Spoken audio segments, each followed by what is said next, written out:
Boa noite, meus irmãos, meus amigos. Obrigada pela presença de todos vocês. Que nós possamos, unidos num só pensamento, vibrar em benefício da nossa reunião, fazer uma sintonia de amor, porque através do nosso pensamento nós sustentamos a vibração, nós sustentamos quem está falando aqui, porque tudo é um pensamento. Vamos esquecer dos nossos problemas e voltar os nossos pensamentos para a nossa reunião, vibrando em nome de Jesus para que tudo corra bem. E nós vamos lembrar que hoje, por isso que o Rivaldo estava conversando comigo, vai ser uma modificação. Assim que terminar a palestra, a gente vai dar os avisos para depois fazer a prece, para o mecanismo deles aqui é as músicas que eles vão cantar, tá? Então vai ser um pouquinho diferente.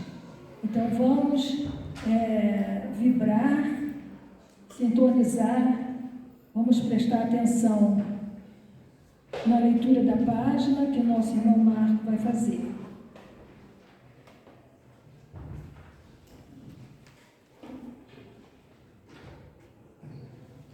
Boa noite a todos.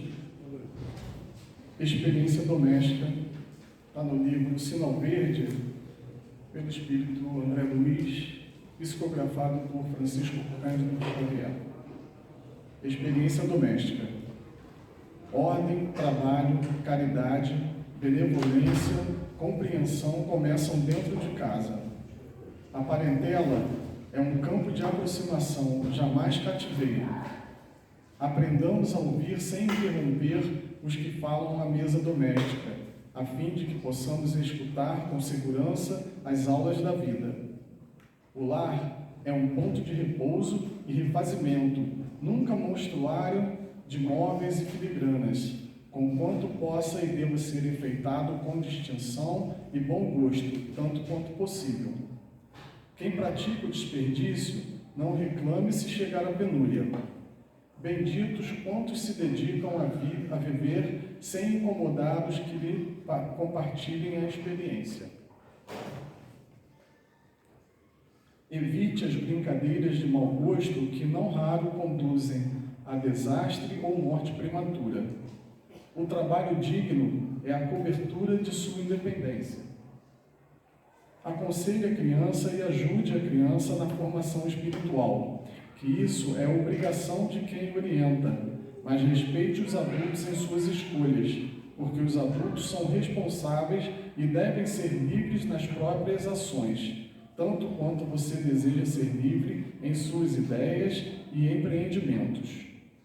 Se você não sabe tolerar, entender, abençoar ou ser útil a 8 ou 10 pessoas do ninho doméstico, de que modo cumprir os seus ideais e compromissos de elevação nas áreas da humanidade? Muitos crimes e muitos suicídios são levados a efeito a pretexto de se homenagear carinho e dedicação no mundo familiar.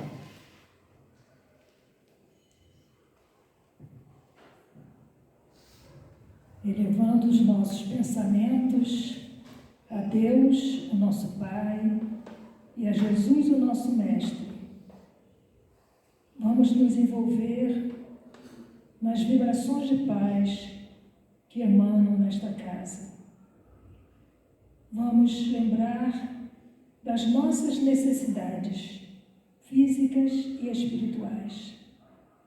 Vamos lembrar das necessidades de amigos, conhecidos e parentes que estão necessitando das vibrações da nossa prece.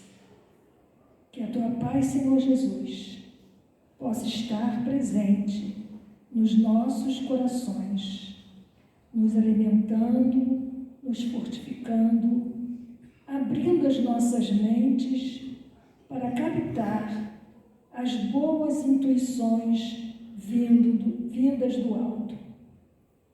Permita, Senhor, que cada um de nós aqui presente possamos ser abençoados que os nomes que estão na nossa cestinha, que também recebam as vibrações da nossa prece. Que a nossa água possa ser magnetizada pelos bons espíritos, para que ali sejam colocados os remédios que estamos necessitando no dia de hoje. Assim, Mestre amado, agradecendo a oportunidade de estarmos aqui reunidos em Teu nome, nós pedimos licença para iniciarmos a reunião da noite de hoje. Que assim seja. E vamos passar então a palavra para a nossa irmã Daniela, que fará uso da palavra para passar a mensagem do Evangelho.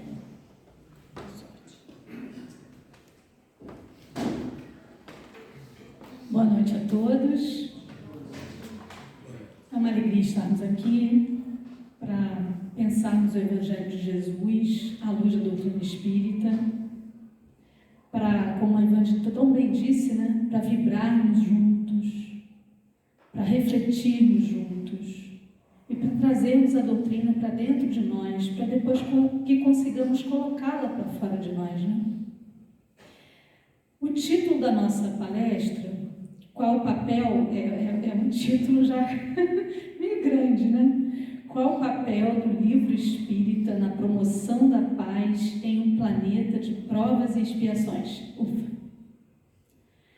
Bom, e quando o tema chegou para mim, eu fiquei pensando, eu gosto de ir separando.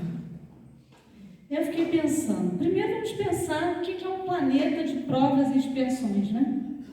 Então, segundo a doutrina espírita, como a gente lê nas obras básicas, como no Evangelho, no capítulo 3, a gente entende ali por que o planeta ainda é um planeta onde a gente vê, apesar de tanto avanço tecnológico, de tanta inteligência capaz de realizar tantas coisas, né? Nós estamos aqui usando computador, microfone, celular para gravar, todo o aparato aqui, né, do data show. Então, tudo isso para a gente falar em termos de tecnologia, já de agora, fora tudo que a gente usa, né? Então, como é que um mundo que teve tantos ganhos ainda é um mundo de tantas atrocidades? Isso quer dizer que nós conseguimos avançar em termos de inteligência, mas ainda temos uma certa dificuldade de avançarmos moralmente. Ainda estamos repletos de vícios. Alguns conseguem uma melhora, um progresso moral um pouquinho mais à frente do que outros, uns vão ajudando os outros, e é por isso que constantemente a gente diz que todos nós temos um pouquinho de coisa boa e muita coisa ruim ainda para melhorar. Então, isso caracteriza um mundo de provas e expiações. Nessa classificação que os Espíritos nos mostram, a gente saiu de um mundo primitivo, está nesse de provas e expiações, mas numa transição para o próximo estágio, que é o de regeneração, onde a gente pelo menos não vai ficar maquinando tanta coisa má, tanta coisa ruim, onde a gente vai conseguir esse avanço moral, até chegar em mundos felizes e mundos celestes. Bom, se o nosso mundo, se o nosso planeta é um planeta de provas e expiações, a gente pode ficar num pensamento assim: gente, eu não entendo o que eu estou fazendo nesse mundo, porque eu não sou assim. Mas aí, o que a espiritualidade nos diz, Kardec fala isso muito bem aqui na Gênese, é assim, ó: o nosso globo, como tudo que existe, está submetido à lei do progresso. Ele progride fisicamente pela transformação dos elementos que o compõem e moralmente pela depuração dos espíritos encarnados e desencarnados que o povoam. A gente só para aqui para lembrar que o que a gente tem de população no planeta, de encarnados, segundo Divaldo, são 3 vezes mais de desencarnados. E tudo isso constitui esse povoado, essa humanidade, como a gente fala, que caracteriza o planeta. Porque olha só como é que ele completa. Esses dois progressos, e aí físico e moral, se realizam paralelamente, visto que a perfeição da habitação guarda relação com a do habitante. Então a gente não está aqui à toa, a não ser que a gente estivesse em missão. Não é o meu caso. Então eu estou aqui para quê? Para progredir, para melhorar, né? Para entender que esse progresso, apesar de se fazer individualmente, ele é no contato com o outro, porque o nosso progresso, ele é no contato com o próximo. Senão Jesus não teria afirmado que a gente deve amar ao próximo como a si mesmo. E não teria agido assim. Então, se ele é o nosso modelo e guia, tem um sentido tudo isso que ele fez. Então, se a gente age como ele agiu, a gente entende o que ele quis nos dizer, se transforma interiormente e, consequentemente, transforma o mundo. Pois muito bem, então dentro desse contexto de mundo de provas e expiações, ou de expiações e provas, né, tanto faz, quando é que isso tudo começa em termos de livro espírita, né? Porque o nosso título é qual o papel do livro espírita na promoção da paz nesse mundo? Quando é que começa? Quando é que a gente pode cunhar esse termo, livro espírita? Todo mundo sabe, né? Vocês não querem falar? Fala aí. Ajudei. Opa, estou ouvindo. Quando nasce, né? O livro espírita. Quando é que o livro espírita nasceu? O livro dos espíritos. Então, está marcado lá na folhinha. Em 18 de abril de 1857, o Hippolyte Léon Denisard Rivail publica o Livro dos Espíritos. Nesse dia, não só surge o livro espírita, como surge também Allan Kardec, o pseudônimo, né, o nome que ele teve numa outra existência, como druida gaulês, e que ele então traz, para não haver essa confusão. Ele era uma pessoa famosa, um educador renomado, um autor de outros livros. Então, ele usa esse nome, Allan Kardec, esse pseudônimo. E aí, então é interessante, né? Os primeiros são aqueles que não desfrutam daquilo que eles criaram. Então, se a gente parar para pensar em tudo que aconteceu, e a gente está falando aqui de um pouco mais de 160 anos, tudo que aconteceu a partir da publicação desse livro é fantástico. Eu tentei trazer um pouco disso para as nossas reflexões de hoje. Porque aí eu imaginei assim, é como uma corrente do bem.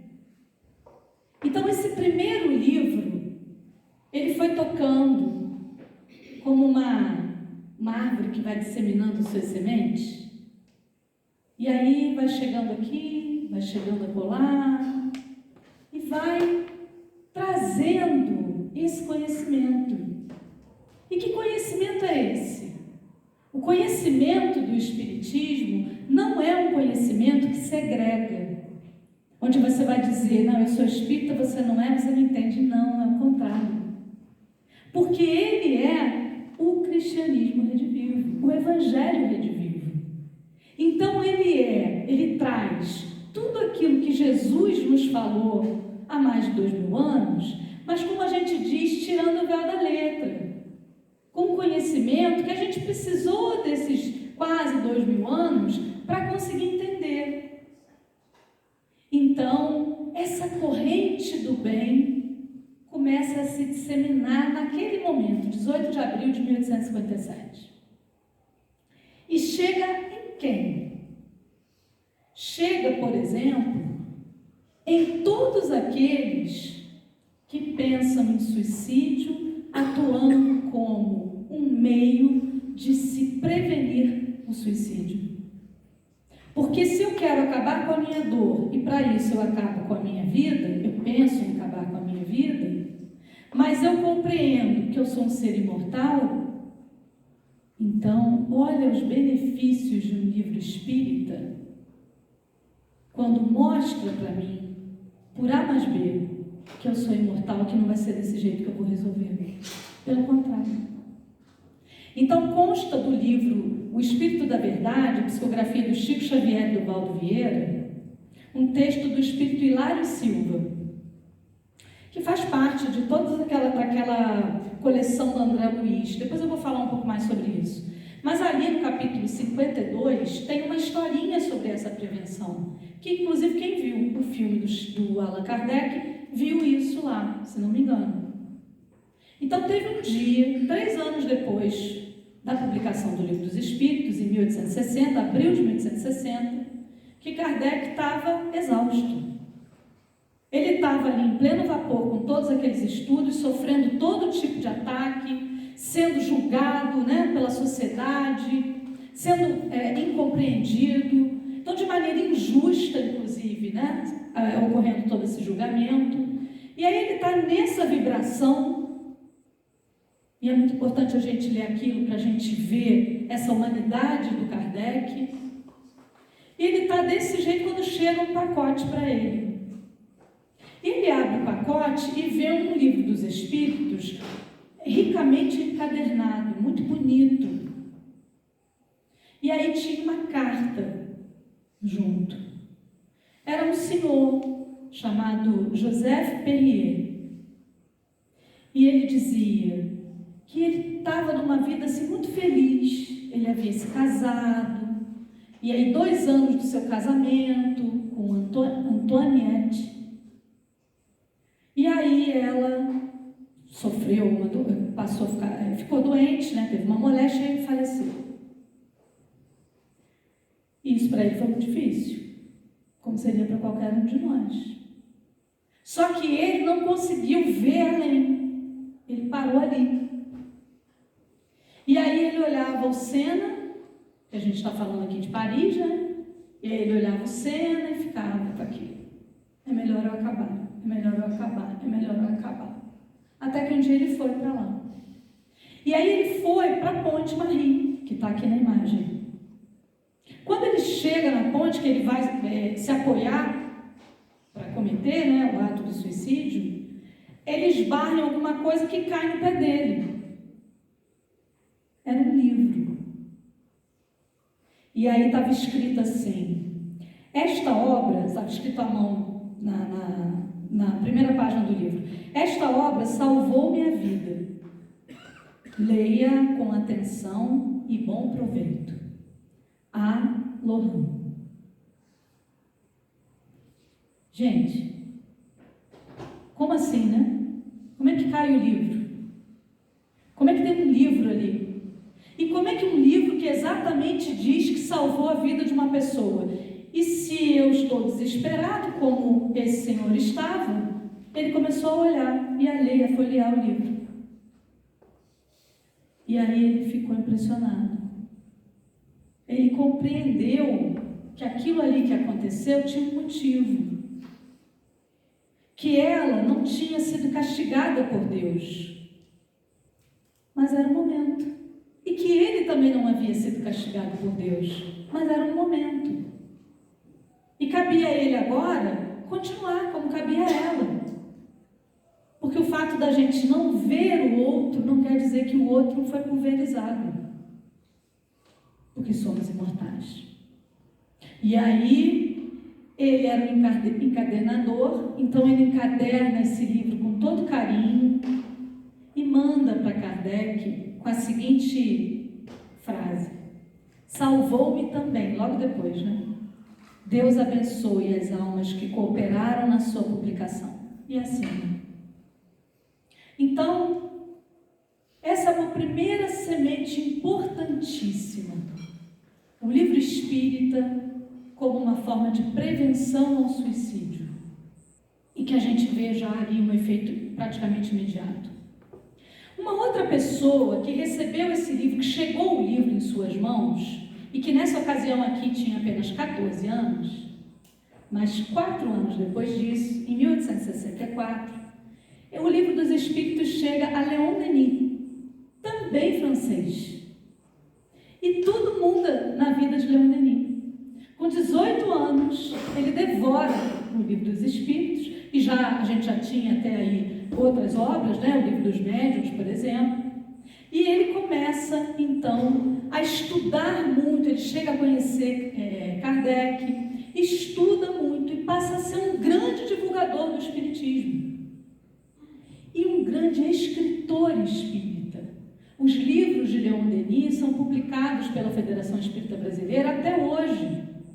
São maravilhosos, porque eles contêm todo o fundamento, mas com um pensamento filosófico ainda mais ampliado. Um dos livros que Leon Denis escreveu, aqui não estão todos, tá? Eu aproveitei uma imagem da internet, tá? Tem mais. Mas um dos livros que ele escreveu foi o livro Depois da Morte, que é fabuloso.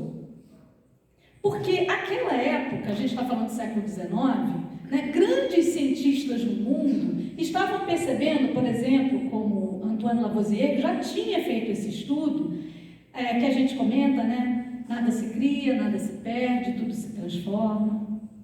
Então, o químico, mas também os físicos. Então, toda a ciência caminhava para esse não desperdício na natureza. E Leon Denis, então, pega esse gancho e diz: se não há desperdício na natureza, por que haveria esse desperdício? Porque eu estudei, estudo, me dedico, tenho profissão, tenho família e um dia acaba? E se a gente pensar nisso num ser menor, uma criança, menor de idade, né? Uma criança. Então ele trouxe no Depois da Morte, né, que seria depois da morte do corpo, ele traz um monte de reflexões importantíssimas. Esse livro é maravilhoso. E aí, eu estou falando aqui de século XIX, que é quando nasce no Brasil, em Sacramento, em Minas Gerais, Eurípides Barçanufo. E um pouquinho depois disso tudo que estava acontecendo ali com Leon Denis, aos 23 anos, chega Depois da Morte, traduzido para o português, nas mãos de Eurípides Barçanufo. Vamos só voltar um pouquinho a história. Uma pessoa maravilhosa, um bom filho, um bom irmão, um trabalhador, estudioso, uma pessoa de fé, mas que tinha algumas dúvidas que dentro da religião onde ele foi criado, que era a religião católica, essas dúvidas ele não conseguia dirimir, por exemplo, em relação às bem-aventuranças. Mas, católico. Porém, um tio dele, uma parte da família, já era espírita. Vivia alguns quilômetros dele, já era espírita, e um dia esse tio Mariano, chega na casa do Eurípides e começa a conversar, porque ele era muito culto. Começa a conversar com ele sobre religião. Papo vai, papo vem e começa. Não, porque a luz, né, do espiritismo é assim, assim, assim. Ele não, e ele refutando. Até que o tio olha para ele e fala assim: olha, eu não tenho essa cultura, esse conhecimento que você tem, eu me sinto incapaz de conversar com você. Porém, toma esse livro, Depois da Morte, e lê. Quem sabe, esse autor, Leon Denis, esse autor consegue conversar, né, com você como eu não consigo. E aí o Eurípides, desconfiado, abriu o livro, leu o prefácio. Eu estou falando, esse livro realmente é maravilhoso. E aí já se interessou. Conta-se que ele passou a noite inteira, em claro, lendo o livro. Que quando amanhã, que ele ficou maravilhado. Porque aquilo respondia a ele uma série de questões que ele trazia. Na pureza mesmo do seu espírito ali, de uma pessoa boa. Quando ele acorda, ele vai para um canto da cidade, uma área mais erma, mais distante, e embaixo de uma árvore ele começa a ler novamente. Só que agora, primeiro ele bebeu, né, as palavras, só que agora para refletir sobre elas. Estão vendo como é que é uma corrente do bem? Como é que a gente, como brasileiro, não compreende a importância de Eurípides Barçanufo no espiritismo do Triângulo Mineiro, onde daqui a pouco a gente vai ver surgir quem? Chico Xavier. Então, olha como é que um vai semeando, o outro vai colhendo, aquele frutifica e novas sementes vão se formando. E se a gente pensar em termos de Bezerra de Menezes, é outro que recebeu o livro assim. Gente, não existe acaso. Não sei se todo mundo que está aqui hoje é espírita, mas o espírita sabe que essa frase vale. Eu tenho uma amiga que diz que o seguinte, que o espiritismo ficava rondando ela. Todo mundo falava alguma coisa de espiritismo. E ela, no Rio de Janeiro, foi num sebo, numa livraria, procurando um livro, acho que de filosofia, se não me engano. Aí quando ela sobe lá na escada para pegar, cai um livro no pé dela. O que é o espiritismo? Gente, essa história é verídica. Aí ela entendeu. Não, é melhor eu começar a ler sobre isso, porque está demais, né? Aí eu fico pensando, os nossos guias espirituais fazem isso. Eles vão achando o caminho para a gente conhecer. Não para a gente ser espírita simplesmente pelo rótulo, mas para a gente entender aquilo que a gente traz como questionamento. Eu era uma jovem que trazia vários questionamentos. E foi o livro espírita que me auxiliou a isso e que me abriu as portas para a doutrina. Porque eu não nasci espírita, um berço espírita. Bom, e assim aconteceu com Bezerra de Menezes. Bezerra de Menezes veio para o Rio, se formou, foi militar, foi médico, foi político, foi empresário, foi um monte de coisas. E ele se casou, a vida dele estava muito boa. Mais um caso. Como é que é difícil para a gente o luto, né? Aí a esposa faleceu abruptamente. E ele ficou com um filhinho de 3 anos e um de 1 ano. E ele, que era também devoto, né? Também de Maria e tudo, e de religião católica, ficou aquela dificuldade. Até que um amigo dele, que havia traduzido o Livro dos Espíritos, Carlos Travassos, em 1875, encontra com ele e fala, e pede para ele ler. É até engraçado a maneira como o próprio Bezerra descreve isso, porque ele ficou pensando, para o inferno eu não vou, né, se eu ler uma coisa assim. E aí ele diz que ele deu esse livro para ele no centro da cidade, ele morava na Tijuca e de bonde era 1 hora. E ele devorou.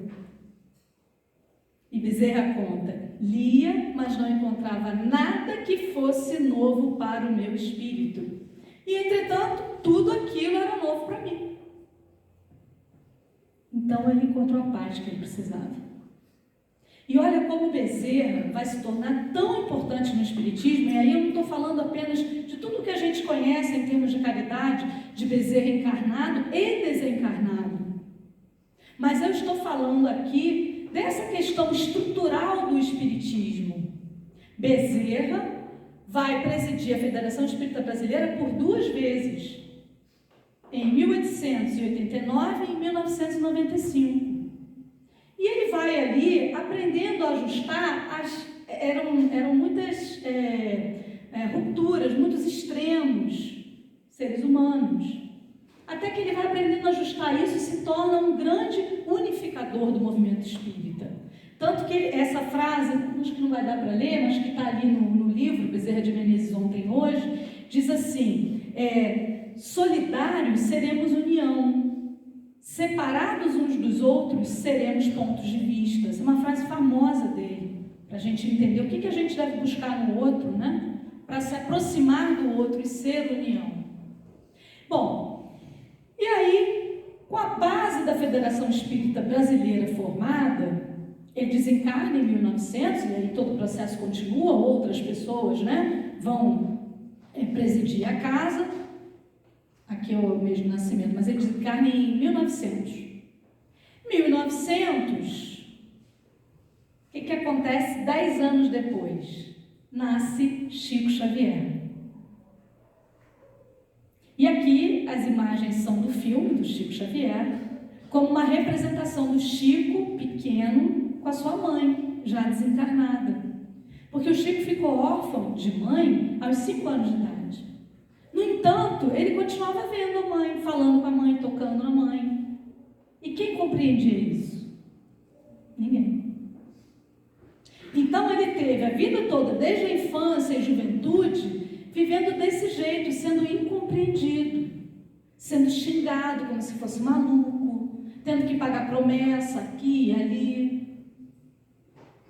Até que uma irmã dele sofre um processo obsessivo, começa um processo obsessivo, a Maria da Conceição, e eles tentam de tudo. E aí eu trago aqui para vocês, dentro dessa linha aqui histórica que a gente está fazendo, trechos do Reformador, a revista da Federação Espírita Brasileira, e é um trecho do Manuel Quintão, que foi um grande espírita nessa época, a gente está falando aqui do início do século XX, que em julho de 1936 ele fala sobre o Chico.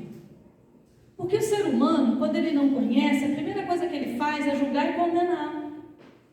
E o Chico que a gente fala hoje, era falado, se falava dele, se olhava para ele como quem diz assim, de onde saiu esse aí? Porque infelizmente a gente tem isso. A gente acha que a pessoa precisa ter um tempo de serviço. Talvez por isso a gente menospreze tantas ideias dos jovens. E aí eu estou falando de um jovem. De um jovem que em 1929, com 19 anos, recebe na sua casa um casal, Carmen e José Hermínio Perácio. Esse casal vai até lá para auxiliá-los no processo obsessivo da irmã do Chico. Porque nada estava dando conta. E eles sabiam que tinha alguma coisa ali errada. E é esse casal que auxilia a irmã do Chico e que compreende a mediunidade do Chico. De dizer, Chico, o que você tem é mediunidade. O que você é médium. Isso não é um problema. Mas isso precisa ser estudado. Isso precisa ser acolhido. Você precisa entender o que acontece com você. Gente, o que seria do Chico sem esse casal? Olha só, é o livro que ficou no pé. Então eu trouxe aqui a imagem de Carmen e José Hermínio. No filme, quem faz a Carmen é a Ana Rosa, aquela atriz da Globo, famosa, o nome do ator eu esqueci. Mas é muito bonito a gente, quem já viu o filme, reveja essa cena, é muito bonito. Porque eles falam ali com tanta doçura, com tanto carinho, e o Chico se sente acolhido. Eu estou falando das representações, mas isso vale, né? Porque é como ele se sente acolhido. E aí, eu me perguntei e trago a pergunta para vocês. E por que eles eram espíritas? Eles eram espíritas porque a Carmen passou por um processo obsessivo.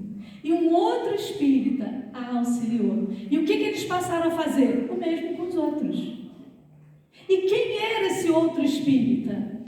É esse que aparece, que eu circulei ali, não dá para ver muito bem. Se vocês continuarem na foto de baixo, a quinta pessoa da esquerda para a direita é o Chico, dá para perceber lá. Ah, Daniela, desliguei. Peraí. É esse aqui, né? Aqui, esse aqui é o Chico, dá para ver. Né? Esse aqui, José Cândido de Andrade ou Juca Andrade. E da onde surgiu o Juca Andrade? Ele era ligado à febre. Porque tudo se entrelaça. E o Manuel Quintão fala isso no texto dele. No segundo quadrado que eu circundei, não dá, né? Porque é quadrado. Que eu enquadrei. Estava feita a ligação. Parece que eu captei aqui esse mesmo pensamento dele. Andrade mulher de Perácio. Este, Perácio, curara a irmã de Xavier, do Chico. E Xavier e sua família, todos, enfim, integrados na orientação do padroeiro do Espiritismo no Brasil. Originariamente, ao lida nesta casa, tomaram do arado para a lavra do Senhor, para trabalhar pelo Cristo. Porque nessa dispersão de sementes, todos passam a ser trabalhadores na seara do Cristo. E aí, gente, é o próprio Manuel Quintão que vai auxiliar o Chico. Porque a Carmen Perácio, mais ou menos 3 meses depois dessa história, Chico está lá trabalhando, né, junto nas reuniões, psicografando, e ela olha para ele e vê uma chuva de livros caindo sobre ele. E ela até fala isso para ele, né, estranha. Mais de 400 obras. 400 obras. Mas a gente não precisaria falar de quantidade, porque a qualidade de cada uma é impressionante. E aí ele precisava de alguém que o compreendesse, que acolhesse ele, que analisasse os seus manuscritos, que dissesse para ele: olha, isso aqui é isso, fizesse uma avaliação justa, porém carinhosa. E é o Manuel Quintão, da federação, que vai fazer isso, que se torna um grande amigo do Chico. E aí, então, 3 anos depois do início do Espiritismo para o Chico nessa existência, é publicado o primeiro livro dele, Parnaso de Alentulo. A gente vê que nas capas iniciais, né, essa aqui do meio, você nem se fazia menção ao autor. Hoje, a FEB publica com essa capa, e aí aparece lá em cima, ó, primeiro livro psicografado por Chico Xavier, que é o Parnaso. E aí é um pontapé inicial para uma série maravilhosa, né, para vários livros. Então a gente fez aqui um seminário em novembro sobre o Há 2000 anos, essas chamados romances históricos, porque aí a gente aprende com o Chico que dá para estudar num romance. E como dá para a gente estudar? Quem já leu, indico que releia. Cada vez que você relê um livro como esse, você fica impressionado com o quanto de aprendizado você vai colher. E o aprendizado de humildade do próprio Emmanuel, que nesse primeiro livro, Há 2000 anos, é um senador orgulhoso, um senador que encontra Jesus, mas que adia esse conhecer Jesus, como provavelmente todos nós fizemos durante muito tempo. Então ele vai falar sobre isso, né? Ele aparece, pelo menos aqui, em 4 livros diretamente, né? O Há 2000 anos como o Públio Lentulus, 50 anos depois, que é a continuação direta, como Nestório. Depois, o Ave Cristo, ele aparece como o Padre Basílio, e em Renúncia ele aparece como o Padre Damiano. Só que ele não conta isso, né? Depois o Chico é que conta pra gente. E a coleção Fonte Viva? Passagens evangélicas. Ele pega Emmanuel pega um versículo e dali sai toda uma reflexão. Esses livros são maravilhosos. E se isso não é o Evangelho Redivivo? Então o próprio Emmanuel, né, fazendo isso, e Chico como, né, Emmanuel, para quem não lembra, é o guia, era nessa última encarnação, o guia espiritual do Chico, tá? André Luiz, para a gente mudar um pouquinho de autoria espiritual. A coleção A Vida no Mundo Espiritual. Gente, quanto ensinamento! Nosso lar. Por isso que chega a todo mundo, mesmo quem não é espírita, vai ver Nosso Lar. Agora, os mensageiros, na verdade eles fazem ali uma junção, né, de algumas obras, mas, enfim, é uma divulgação do espiritismo. Eu acho que se pelo menos a gente conseguir fazer com que todo mundo entenda que a gente é imortal, nossa, já é tanto. Somos imortais. Isso é tão importante para a gente se entender como ser importante também, porque Jesus conta conosco. Veja bem, Jesus, quando esteve aqui, ele teve a sua passagem sozinho? Ou ele tinha todo um contexto social? Talvez ele não precisasse de nenhum daqueles discípulos. No Espírito puro. Mas o que ele mostra para a gente? A importância do convívio, das trocas, das dificuldades. Porque até nas dificuldades é que a gente vai crescer. Então, quando a gente olha uma coleção como essa, é difícil você dizer qual livro aqui é mais importante. Você chega num livro como Missionários da Luz e vê a corrida de espermatozoides. Por quê? Porque a espiritualidade está junto. Para ver, olha, de acordo com o planejamento reencarnatório desse ser, eu preciso que os cromossomos sejam esse. Olha só. E a gente está falando aqui, né, de década de 40, década de 50. Você pega um livro como Nos Domínios da Mediunidade, não tem como você não estudar a mediunidade. Você vai estudar lá o livro dos médiuns. Mas não tem como você estudar a mediunidade sem estudar esse livro. Porque ele mostra a mediunidade em todo lugar. Porque é isso que nós somos. Nós somos médiums em todo quem... Primeiro, todos somos médiums. E segundo, somos médiums em todo lugar. A gente é médium na fechada do trânsito, no ônibus cheio, no desaforo que a gente leva. E aí a gente vai escolher. Nesse momento a gente vai ser ponte de que espírito? A gente vai ser meio para qual espírito se pronunciar ou se achegar, né, a nós. E assim continuando. Outro autor, Humberto de Campos, que durante um tempo teve que assinar com o irmão X, porque enquanto Humberto de Campos estava encarnado como jornalista, cronista, ele mesmo questionou o Chico, aí ele foi para o outro lado. E quando ele vai para o outro lado, bom, aí ele compreendeu. Ele compreendeu o que aqui ele não compreendeu. Olha a chance que a gente tem, né? Então, como esses livros que a gente olha de Humberto de Campos, é difícil também dizer qual aqui é melhor. Gente, vou dizer uma coisa para vocês. Às vezes, porque eu trabalho, né, na livraria, às vezes eu vejo as pessoas muito assim, numa certa ansiedade por algo novo. Mas eu, quando fico arrumando ali os livros, principalmente os da biblioteca, né, que são os livros mais antigos, eu fico pensando, eu olho e penso assim, nossa, esse livro aqui eu ainda não li, esse aqui eu ainda não li. E às vezes a gente fica nessa coisa ansiosa de um livro novo, de uma novidade. Mas será que a gente já leu o que existe? O que eu estou mostrando aqui para vocês é o que eu poderia dizer, se existem as obras básicas, né, do Kardec, o Pentateuco e outros complementares, como Revista Espírita, Obras Póstumas. Se a gente olhar essa literatura trazida pela mediunidade do Chico Xavier, você não dá conta de estudar.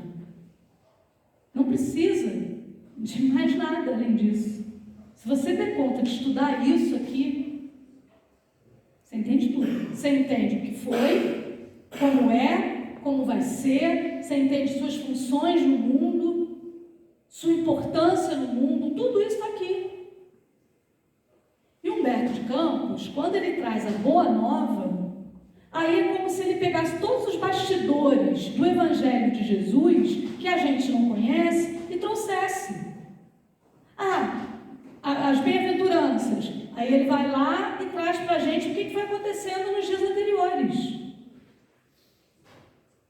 Até chegar naquele momento. Esse livro é tão importante que ontem ele recebeu um prêmio. Né? Um prêmio dentro aqui de categorias de obras cristãs em língua inglesa. Em língua inglesa ele é Good News. E aí eu trouxe aqui que a Federação publicou isso. Ontem recebeu. Esse livro é impressionante. São 30 capítulos maravilhosos, tá? Ivone do Amaral Pereira. Ivone começou a ler obra básica com 12 anos de idade. para tentar entender o que acontecia com ela. E olha a quantidade de livros profundos e maravilhosos. A gente costuma falar só do Memórias de um Suicida. Mas é difícil você saber, você ver. E a humildade também dela, porque a gente sabe, né, que tem ela em vários livros, em outras vidas. Divaldo, vamos falar agora de um médium que ainda está aqui entre nós, né? Quanta parceria com a sua mentora espiritual, a Joana de Ângeles. Quantos livros, a gente fala aqui da série psicológica, ele começou com o Mestre de Amor. Vocês já leram o Mestre de Amor? Primeiro livro psicografado pelo Divaldo, e a autora espiritual é a Joana de Ângeles. Que sensibilidade! As mensagens ali são mensagens de estudo. Né? Tem uma mensagem que fala para a gente assim, olha, você está vendo como é que você se sente? Aí a gente vai se vendo ali. Você se sente imperfeito, você se sente titubeando sempre, você se sente pior do que os outros, né? Tem dia que é difícil até para sair da cama, e a gente vai se vendo ali. E aí ela diz, ainda assim, Jesus conta com a gente, do jeito que a gente é. Então é só exortação que nos preenche, sabe? Que nos esclarece, que mostra que todos nós somos importantes, que todos nós temos um porquê de estarmos aqui. Um livro maravilhoso. E aí são vários, né? A gente até há pouco tempo lia O Vida Feliz. São 180 mensagens, gente. É o livro mais certo. Você quer presentear alguém? É o livro, não é espírita. Esse livro é o livro mais certo. Porque cada mensagem está ali, curta, mas profunda. Bom, se a gente olhar outras parcerias do Divaldo, o espírito Amélia Rodrigues, né, que foi uma educadora baiana, não, Divaldo é baiano, foi uma educadora baiana. E ela, eu digo que ela seria o gênero feminino do Humberto de Campos, no sentido de também trazer bastidores do Evangelho de Jesus para a gente, nos livros como Pelos Caminhos de Jesus, Quando Voltar a Primavera. São vários livros. A gente vê ali, por exemplo, a mulher adúltera, lá no Evangelho, concluiu lá, né? Jesus disse, vai e não peques mais. Aí você vai ver, a Amélia Rodrigues traz todo o dilema dela, que não podia mais voltar para casa, saiu dali e aí? E aí vai procurar Jesus, conversa com Jesus, e Jesus vai mostrar para ela que vai ser difícil, mas é isso, não é fácil para ninguém. E ela começa a cuidar do outro, e quando a gente cuida do outro, as nossas dores cicatrizam. E isso que é importante para a gente pensar. Então, os livros dela são maravilhosos. Isso sem falar na dobradinha com Manuel Filomeno de Miranda, que também, gente, é uma infinitude de livros. A gente fala mais de transição planetária, mas essa parceria começa na década de 70 com um livro espetacular chamado Nos Bastidores da Obsessão. O Manuel Filomeno de Miranda fala muito sobre esse assunto, obsessão. Pois muito bem. E aí eu destaquei um livro. O livro que eu destaquei é esse aqui, Tormentos da Obsessão. Não sei se vocês já leram, essa é uma literatura talvez um pouco mais densa realmente, exige mais estudo prévio para você chegar num livro como esse. Mas a gente fica de queixo caído. Porque o livro trata do auxílio aos espíritas que fracassaram. Porque a grande questão é a seguinte: estar no espiritismo não nos faz melhores do que ninguém. A gente já sabe disso, porque a gente conhece a gente. Mas estar no espiritismo, estudar, ler, faz a gente ter ferramenta para entender mais coisas. Sabe aquilo? Não vai dar para você dizer que não sabia. Você sabia. Porque depois que a gente sabe, não tem como voltar atrás, né? Então você sabia. E aí, quem é o grande mentor, orientador, não só de um hospital de auxílio, de cuidado aos espíritas que fracassaram, mas também de uma instituição de educação para os espíritas, para aqueles que vão reencarnar, especialmente como médiuns? Tudo não está ligado? Eurípides Barçanufo. Nesse livro a gente lê que o colégio que ele fundou aqui, o Colégio Allan Kardec, né, em Sacramento, é o espelho dessa instituição que está lá, descrita no livro Tormentos da Obsessão. Então, às vezes, a gente fica chateado, né? Porque a gente tem tanta coisa para fazer e a vida não para a gente descansar. Às vezes a gente fica, não, olha, essa tarefa na casa espírita eu não vou pegar mais não, porque eu já estou com muita coisa, agora não sei o quê, tá. Só que nada vem por acaso. E tudo aquilo que a gente se comprometeu e não fez, depois a gente fica chateado. Porque a gente organizou tudo de outra maneira. A gente organizou tudo para o foco ser no espírito. E aí a grande questão é que a gente só vai saber se passa nessa prova ou não, estando na carne. E a gente tem caído. E tem caído, porque quando a gente chega aqui, muda o foco vira matéria. O foco, inclusive, na educação dos nossos filhos vira matéria. Então, meu filho vai ter que fazer medicina, meu filho vai ter que fazer engenharia, meu filho vai ter que fazer isso, meu filho tem que ser feliz. E ser feliz é o quê? É fazer bem ao outro. Ser feliz não é o que eu conquisto para mim, mas é o que eu consigo dar de mim. Porque é dando que se recebe, né? Não é assim que Francisco de Assis nos disse? Então aqui, esse Hospital Esperança que eu frisei ali, né? Que está na esfera espiritual, ele é importantíssimo. Para quê? Para que então aquela oportunidade que não deu certo, para que a gente planeje novamente para ela dar certo. Porque vem a vergonha de ter dado errado. Muitos de nós saímos dessas instituições e estamos aqui hoje. Bom, e tudo isso, acho que eu procurei fazer aqui, né, um apanhado aí de livros importantes. Tudo isso é para a gente pensar que essa literatura espírita, ela permite que a gente se conheça. Quando a gente estuda um livro dos médiuns, quem já viu as aulas do Jacobson Trovão lá no YouTube e palestras, ele é maravilhoso. Ele é o responsável pelo setor da mediunidade na Federação Espírita Brasileira atualmente. Jacobson Trovão.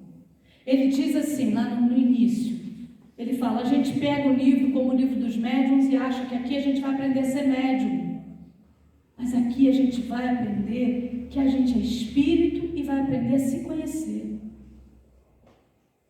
Então, todo livro espírita, ele permite esse autoexame, essa autoanálise, que é fundamental para a gente ter consciência do que a gente precisa mudar.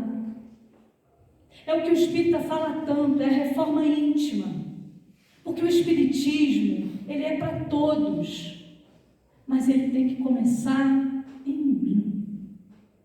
Eu preciso aplicar isso em mim, o outro eu não sei.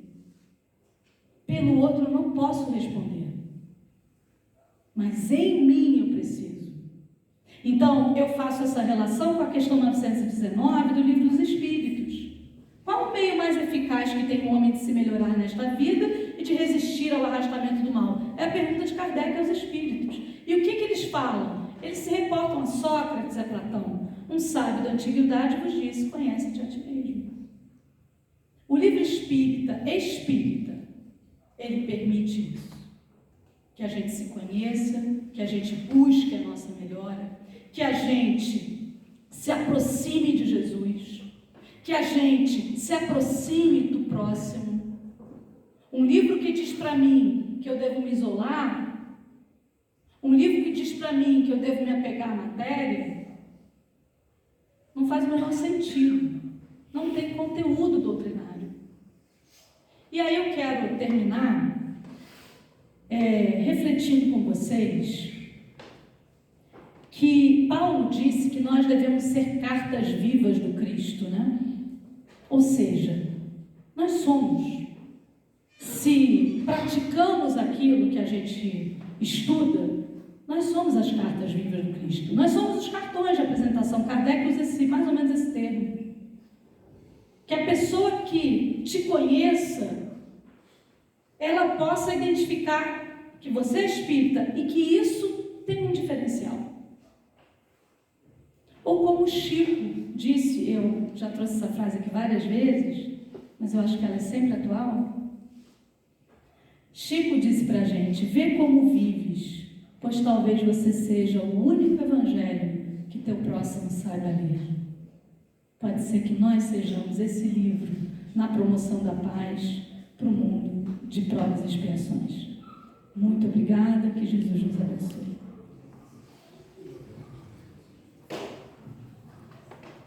Agradecemos imensamente as palavras da Daniela. Vamos então lembrar que nossa casa aqui está com 2 campanhas. Uma das tampinhas plásticas e os lacres de latinhas. Nós já conseguimos adquirir 2 cadeiras para empréstimo, né? Uma cadeira higiênica e uma cadeira de rodas.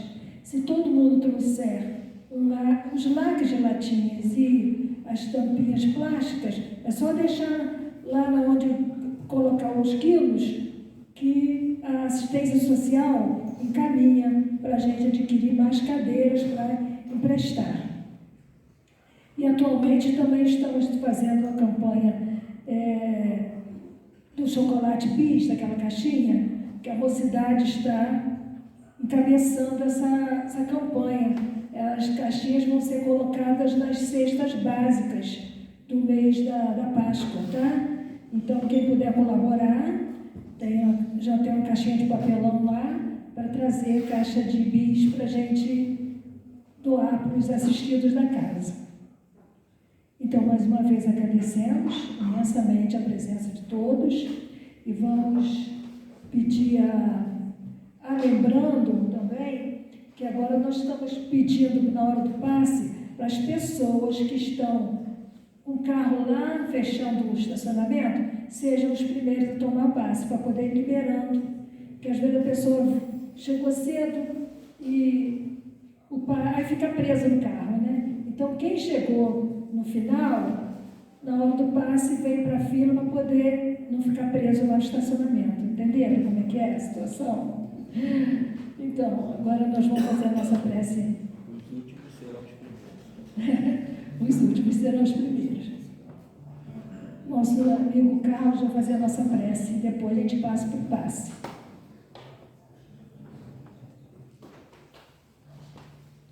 Boa noite.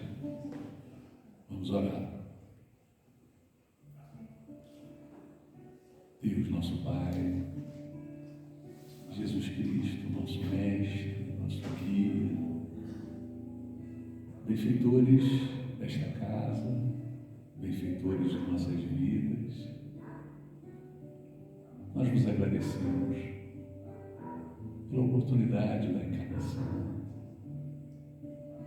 pelas oportunidades de crescimento, de aprendizado, pela doutrina espírita em nossas vidas. Agradecemos especialmente por esses momentos em que aqui nos reunimos em Teu nome, Pai, para um maior aprendizado, para usufruir desses frutos bons que Tu envias para esses momentos, que possam nos ser úteis. Te pedimos que nos auxilie, que nos fortaleça em nossas lutas, para que possamos fazer bom uso de tudo que aqui aprendemos, das leituras que fizemos e das que faremos, para que possamos nos transformar e transformando a nós, ao nosso mundo, contribuindo para que cada dia este mundo seja melhor do que foi ontem, e nós, inclusive. Assim te pedimos, Senhor, que siga conosco aos nossos lares, abençoando as nossas vidas, aos nossos amores, a todos que vêm às nossas mentes.